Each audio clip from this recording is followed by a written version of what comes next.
Welcome to Community Conversations. I am Queen Miss Ebony J. You're listening and watching 1230 The Buzz, your talk station, 101.1 The Wiz, and 100.3 Cincy's R&B station. You know, it's always a pleasure when we can get together, when we can link up, because God is so good and He's always working. I'm super excited. If you've never listened to Community Conversations before, this is like my favorite thing to do out of the whole week, out of all the things that I do. Community Conversations is my favorite because it's truly a platform to highlight nonprofits and the great things that they're doing in the community. And you know, we have so many different things happening right now, right? But there's nonprofit organizations that have been formed just to make sure we can be better. And today I'm speaking with Miss TiaNisha Payne, who is the CEO and the queen behind Girls Emerging into Maturity. How are you doing today, Queen?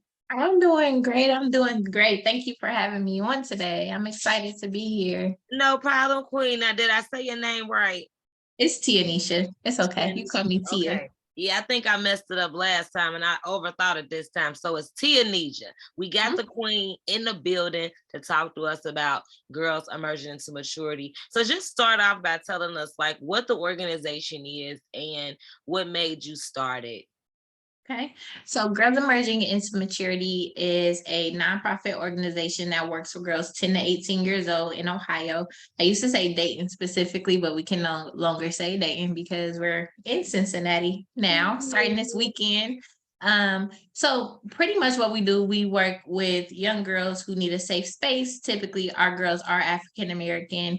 We do math, science, STEM. We did different versions of creativity. We just did a fashion show. We put on a play. We just did a couple bonfires, a couple block parties.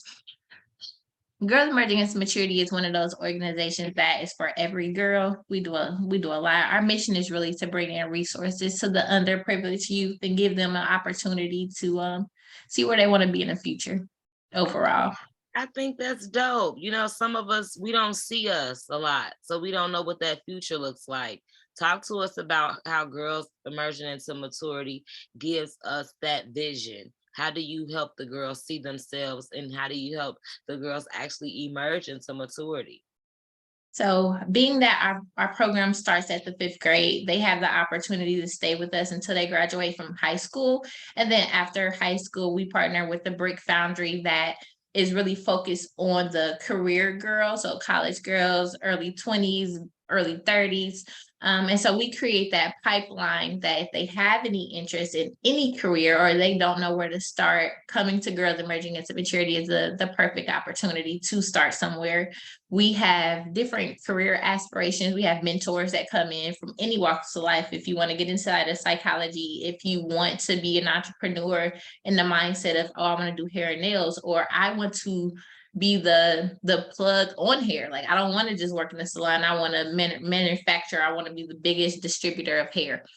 I think that's where our girls really focus on now is the aspect of selling things as that quick turnaround. They selling tea, they selling waist shapers and everything else, trying to create another avenue of revenue. So whatever they're interested in, or pretty much whatever they're interested in, we can find out what they need, where they need to go to pursue that career.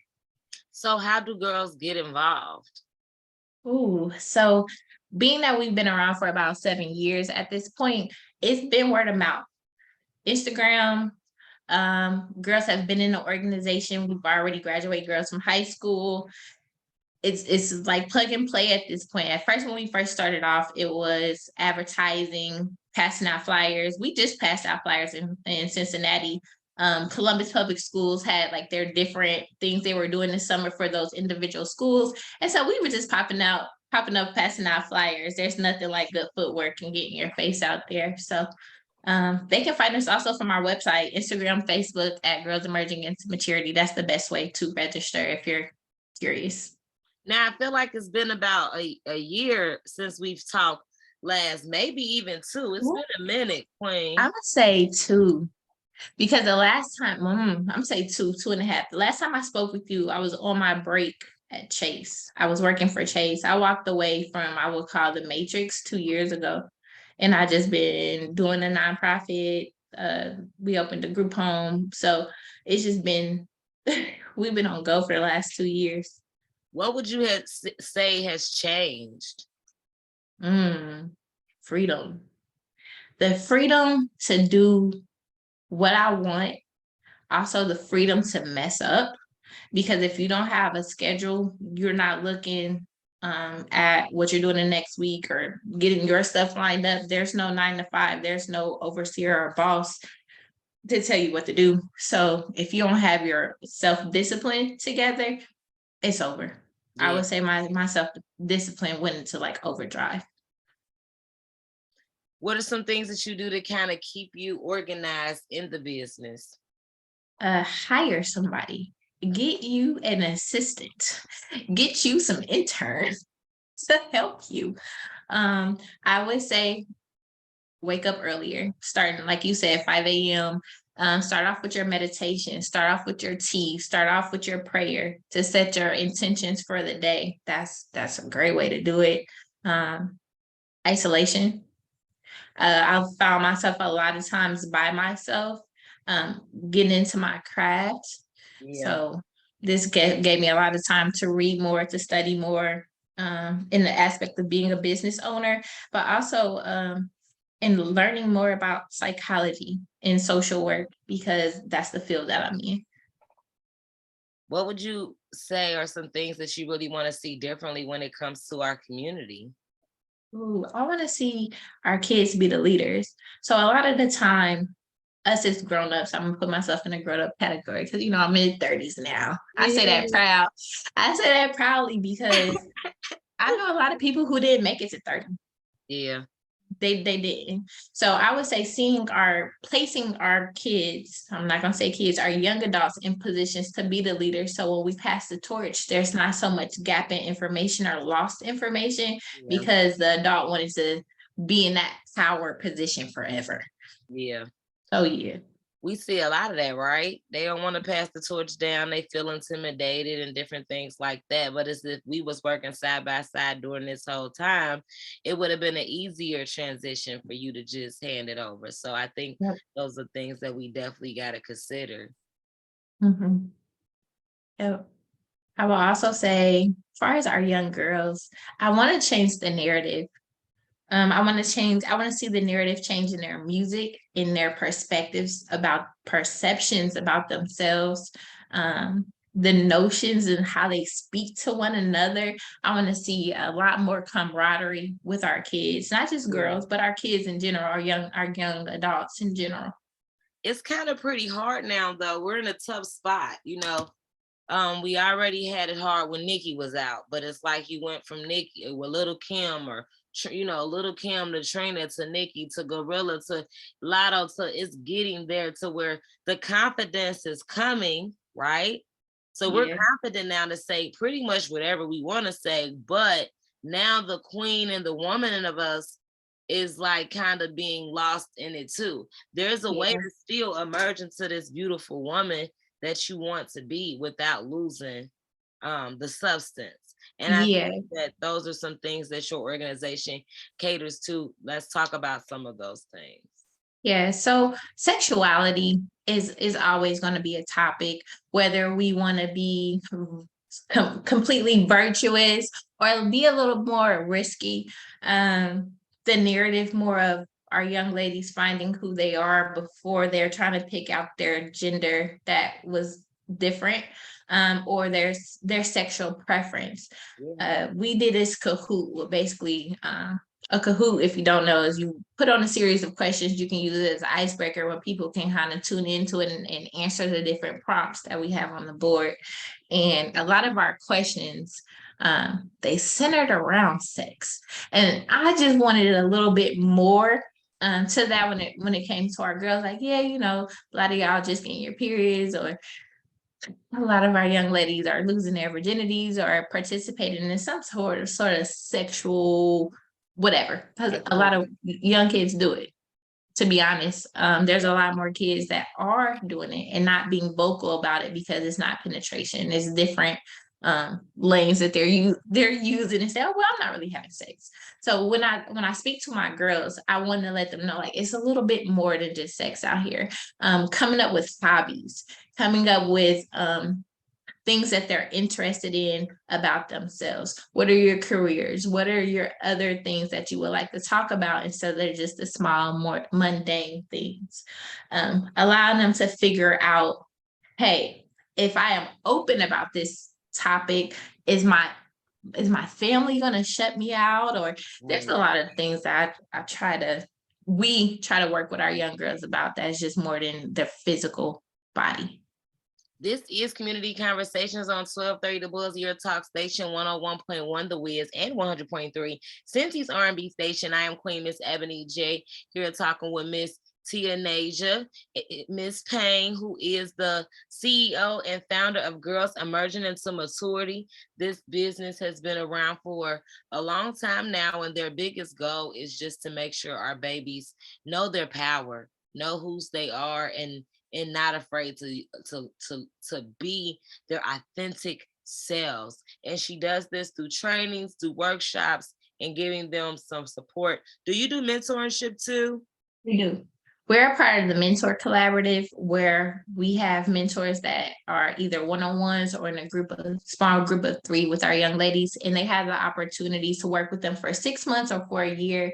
And then they get to kind of swap out girls, or the girls get to swap out mentors, because we have at least 20 mentors. So it flows.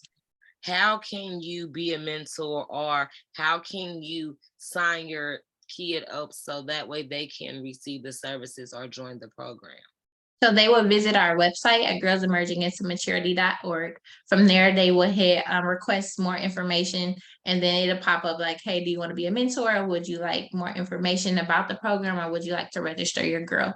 So in becoming a mentor, we do background checks. They are 100% free through the Mentor Collaborative at Sinclair. We do training as well as a 3-day training. So with our training for our mentors, we make sure that we go over having a squeaky clean background, then setting boundaries. So as a mentor, me being a mentor before, I felt like the program I went through as a mentor didn't explain to me the boundaries of being a mentor as well. Like, you're not financially obligated to this kid, which we talk about as well, unless the organization is handling those expenses. Okay. So a lot of times people are like, oh, I can't be a mentor because, I'm gonna have to come out of pocket, or they don't have the time to be a mentor. With us, our mentorship is 6 hours a month.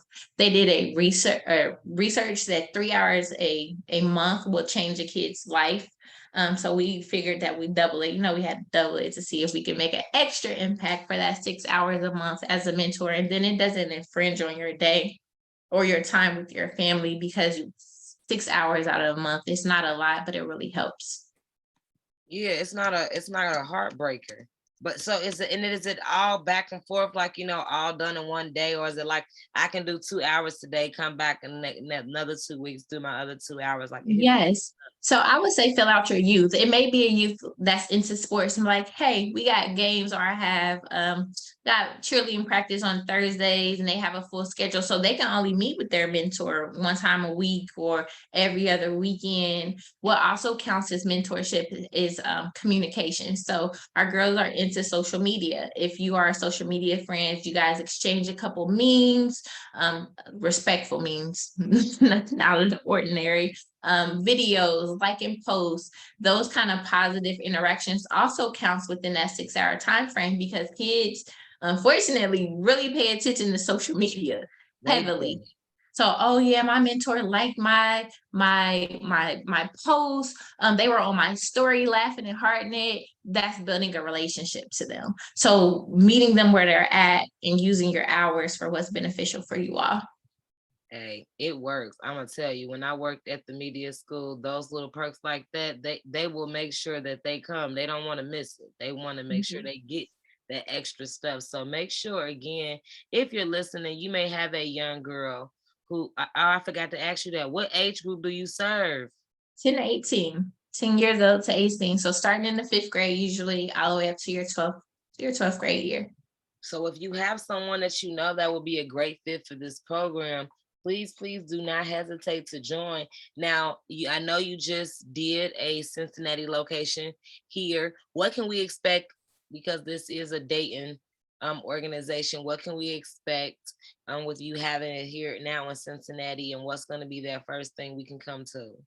Yeah, so this Saturday, we already hit capacity, June 24th from 3 to 6 p.m. We're at, and make sure I get this right, 37 North 7th Street or East 7th Street. I got to double check. It's downtown.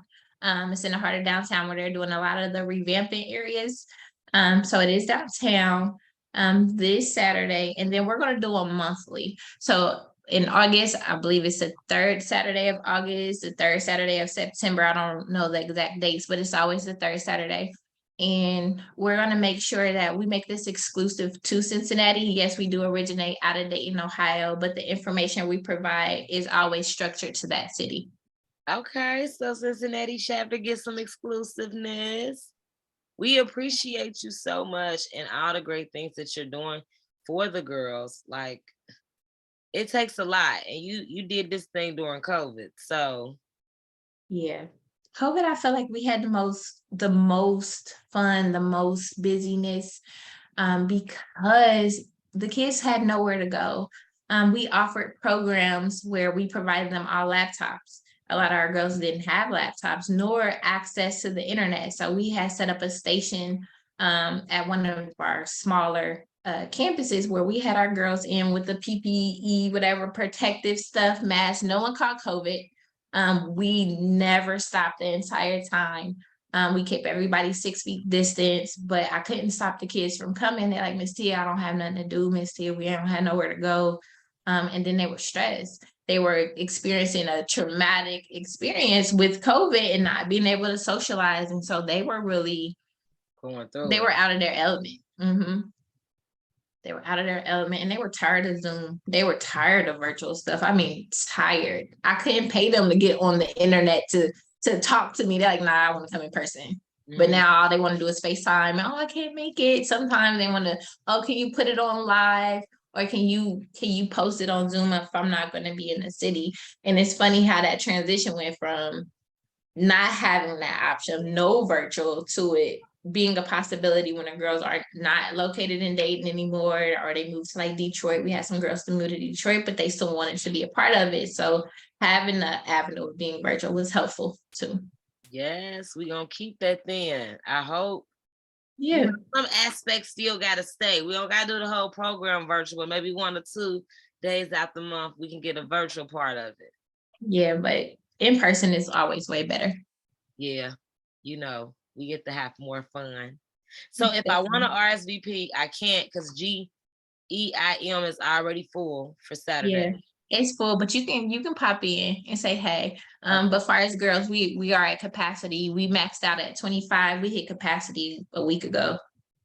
So just for future stuff though, just go to the website to stay up to date. Yep. Go to the website, stay up to date. Also at our location, it will have stuff in the window that says, hey, gyms will be here this day, this week. So if you're scrolling through downtown and just happen to be walking around, you might see that sign out. Well, thank you so much again for stopping by and talking to us about girls emerging into maturity. Thank you. Thank you for having me on. I appreciate this for real. We must save us. And it's so much going on with these young girls right now. Knowledge is key. So we're going to keep pouring out the knowledge, and I'm going to keep bringing people on. If you're listening, you want to be a guest, all you got to do is slide in my DMs, Queen Ebony on Facebook, and I'm Miss Ebony J on Instagram, Twitter, Snapchat. I follow back. So make sure you connect with me. I'm up out of here with I got one more interview. So make sure you stick around. This is Community Conversations on 1230 The Buzz, your talk station, 101.1 The Wiz, and 100.3 Cincy's R&B station.